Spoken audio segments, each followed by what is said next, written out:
very good. The Eli Roth issue. I'm going to make a confession. And I know, I can only do this because I know Runk will back me up on this. But, while I don't like Eli Roth as a person very much, he's kind of an arrogant ass. And I hate Cabin Fever. I think Cabin Fever is one of the worst movies I've ever seen.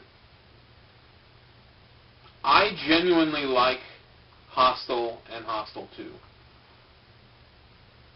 I know I'll take a lot of flack for that, and that's a whole other video entirely. But I just want to say that, I don't completely hate his guts like some people do. Like I said, I don't like him as a person, but I think he can make a decent film if he wants to.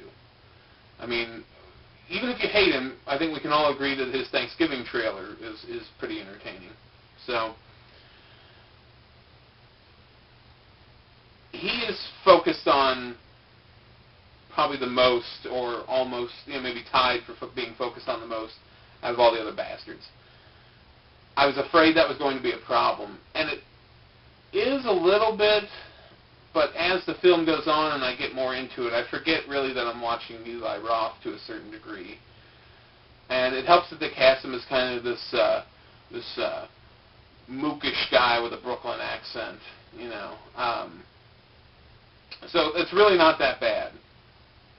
He is tolerable, even if you can't stand him. So don't let that turn you off.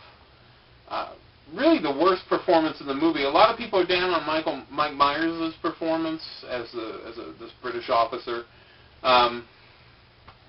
It doesn't really belong there. I've honestly cast somebody else. It's a little jarring, but it's not that bad. There really aren't any bad performances in the whole film. So the film begins to follow the Bastards, and then the plot kind of splits into two different directions. You have the Bastards in one direction, and then you have a survivor from the opening scene in this other direction. And their plots kind of diverge, and then they come together at the end. And I was afraid this would be a little predictable. It's kind of like, their plots are going to interfere with each other, because they both have plots to assassinate top-ranking German officers. One being the Bastards, the others being civilians. And I thought that might be a little predictable, but the film realizes that it has the potential to be predictable and makes an effort to not be, which is good. Pretty much every scene in it is expertly done. The dialogue is fantastic. He's back on par with his dialogue. Very, very good stuff. Towards the end of the film, we see the sequence with a German propaganda film. That is, he does an excellent job of recreating the style of these German propaganda films, and it's great. It's very well done.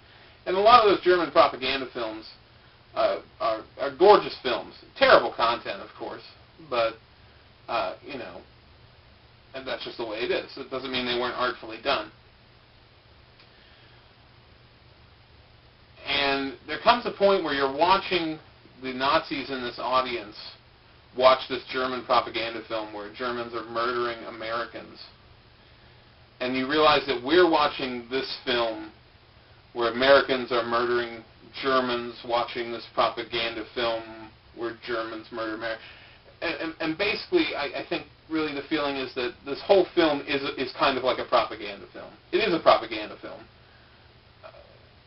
It doesn't make any attempts. By the end, you realize this is not making any attempts to be an authentic war film. I think the violence and the emotion behind it are very authentic.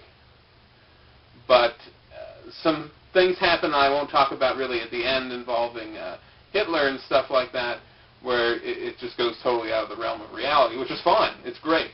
And that's really a part of the saving grace of the film. So to kind of make a long story short, Tarantino is, whatever you thought of his last couple efforts, he's very much back. top of his form. It's definitely a film on the level of a Pulp Fiction or Reservoir Dogs. I don't know if it's his best film. Probably not. I don't know. Hard to say. I have to see it again. So hopefully you found this interesting, my rambling, and I'm getting a little heady and cinematic here. But basically I suggest if you have reservations about the film, forget about them. Go out, see it, give it a chance. The marketing is terrible. If that turns you off, if Eli Roth turns you off, if Tarantino's been turning you off lately, take a chance, go see it. Even if it's just for certain performances in the film, I think you'll like it. You may not love it, but you'll definitely like it. So I think there's something in there for everybody. And so hopefully you'll go see it. Hopefully you'll enjoy it. Let me know what you think. And I'll see you again soon.